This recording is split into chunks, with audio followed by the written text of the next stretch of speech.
What's up, everybody? Welcome back to Pens and Tea. My name is Carrie, and today my chair is extra spinny. I greased up the wheels. I think I did too good of a job. But that is not what we're talking about today. Today, we are talking about my top 5 pens of 2020. There's not much to like in 2020, but these I did. So I have them all here in front of me, except for one technically, but you'll see in a second. I'm going to start with my obsession of 2020. And that is all of my Quevedo Sports. The only one that's missing is the coral one, which is upstairs. And well, let's be real, that's upstairs. And I'm pretty lazy. I don't want to go get it, all right? So yeah, I have become obsessed with these Quevedo Sports. I don't know when precisely this happened. Well, I sort of do. I got a new tripod, by the way, which is why I'm trying to like stand up because I don't like the framing, but whatever. I got this one here, the Quevedo Sport. This is the Skyline series, which just means that it's all silver trim in the gray finish. I bought this one from Wonder Pens.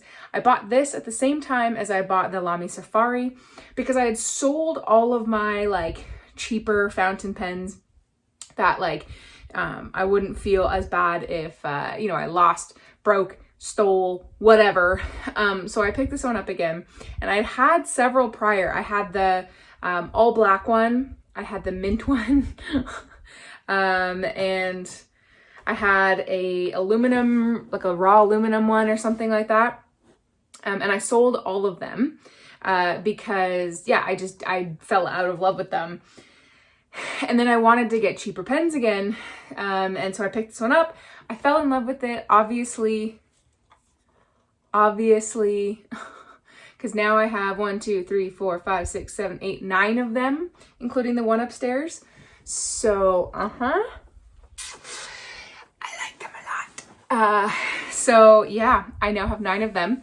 I bought a couple of these from Gold Spot. I have one from Galen Leather, and the bulk of the rest actually come from Dan Smith, nibsmith.com.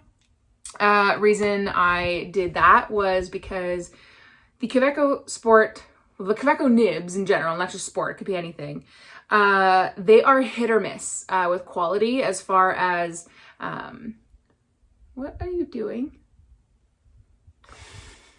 My cat's being mischievous. They're hit or miss as far as like the quality goes. Some are a little drier than others. Some are a little scratchier than others. If you get the broad, double broad nibs like that, they do suffer from baby's bottom sometimes. So I thought, you know what? I'm obsessed with these. I love them. I'm going to keep them for quite some time. So why don't I just get them from somebody who offers to tune it before it even gets to me so that I don't even have to worry about it. So I picked the majority of them from Dan Smith, which is great. And clearly my obsession has grown. So unless something dramatic changes, I have a feeling a Quevedo Sport of some variety will always be in my collection. So number 1, top pick, 2020 Quevedo Sport. My second pick is something that has made it into every single top 5 of whatever insert year here. And you probably already know what it is. Platinum Century 3776. Yes, there is something about this pen that I love, and it is this pen specifically. This is the Chartreuse Blue. I don't know how to say it. It's got a fine nib. It always smells like Diatramentis Cola because that is the ink I always put in here. It is this individual pen specifically. I have had other Platinum Centuries. I have sold some of them.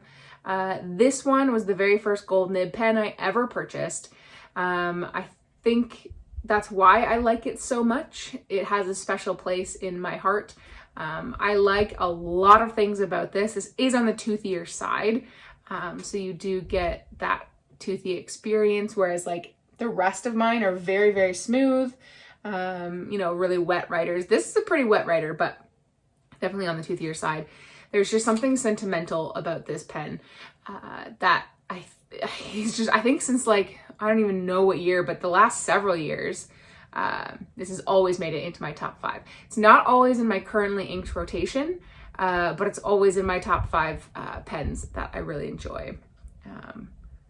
Yeah, I love it. I love it so much.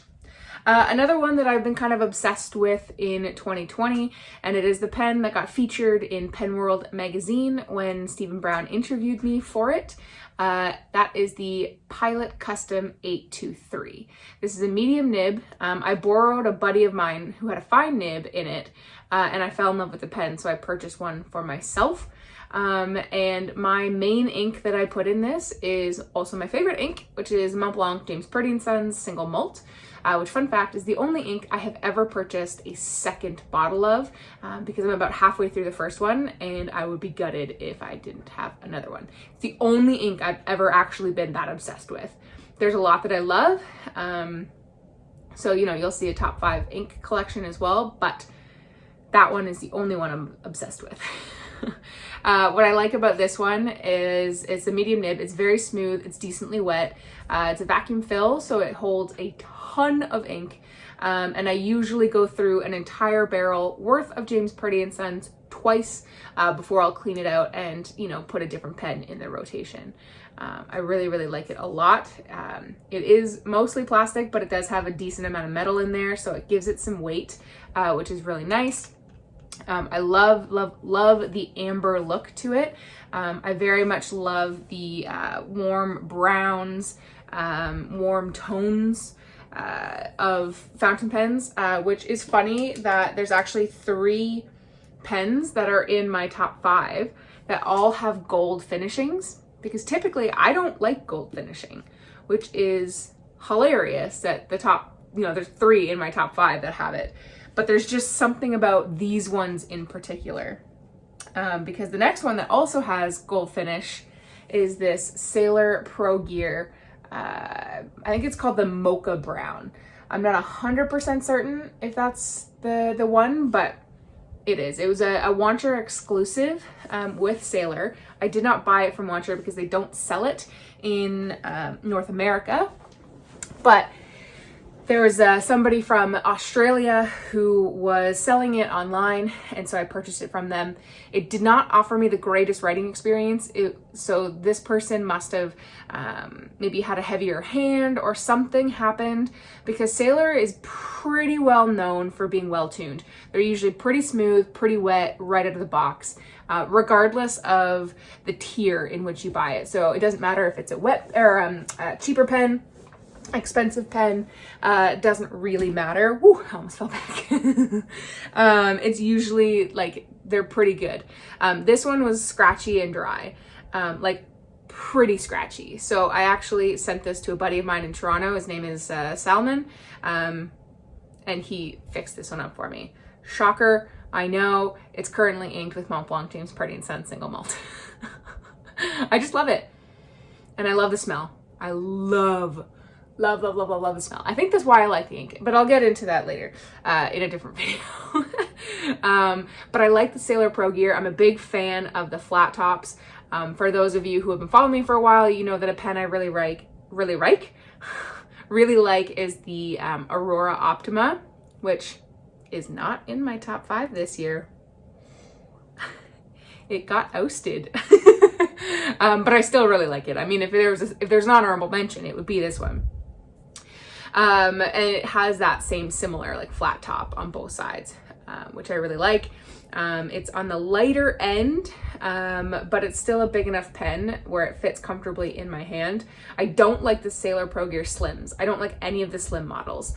To me, I mean, the fact that if you get the 1911 version of this, which is the typical cigar shape, but pretty much the same pen, the regular size is called large. This is not a large pen. I mean, the Platinum Century 3776 is a larger pen. I mean, compared to the Quevedo Sport, sure, but like, it's not a large pen. I don't like any of the slim models, but this is the full size model, which I really like. I wish I had a king of pen. That is eventually something I will get, but holy good Lord moly, it is expensive, y'all. It is super expensive. And I just don't want to spend that much money. So what is the last one? Oh my goodness. I should lock this chair. Where is it? Where's the thing? Oh my gosh. Is it on the other side? Nope. I don't even know my own chair. I don't know where it is. I'll just deal with it. The other one that is on my list is the Lamy 2000. So this is very much like the Platinum Century 3776 in that I don't have it inked up all of the time. It's not permanently in my currently inked rotation. But there's just something special about this pen. This is the first pen that I spent a decent amount of money on. You know, this one I picked up off of like Amazon, I think, so it wasn't that expensive. I think I got it for like $90 Canadian, which is pretty sweet. And I got lucky that it's a dope writer. This one I purchased from Wonder Pens in Toronto for basically full retail price. You can find them a lot cheaper now. But the reason I didn't do that was because there's so much drama about, sorry, Parker's driving me nuts here. There's so much drama about like the sweet spot, you know, whether it's a consistent writer, whether you like it, all this kind of stuff. So I was really concerned about buying it. Oh, good Lord. About buying it, you know, third party, and then not liking it, not being able to return it, all of that kind of stuff. So I spent a decent chunk of money on that at a retailer that I knew would honor a return if I didn't like it. So I think that's why that's here. That said, though, it is phenomenal in every way. I love the shape of it. I love the feel of the macrolon that warms in my hand. I love the fact that it's a piston, and it is a exceptionally smooth piston. It's also a gold nib. This is a medium nib. It's very wet. It is very smooth. I like it quite a lot. And actually, I purchased a second Lamy 2000. This is the Bauhaus finish. So it's the blue one in a fine nib, and basically has all the exact same features. It's just blue. But there's just something special about this original one over the Bauhaus, even though the Bauhaus was also super expensive. There's just something about it. And I think it's because it was my first larger investment pen. Wow, I look so short now.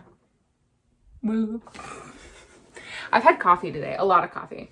There's just something that's so special about that pen to me.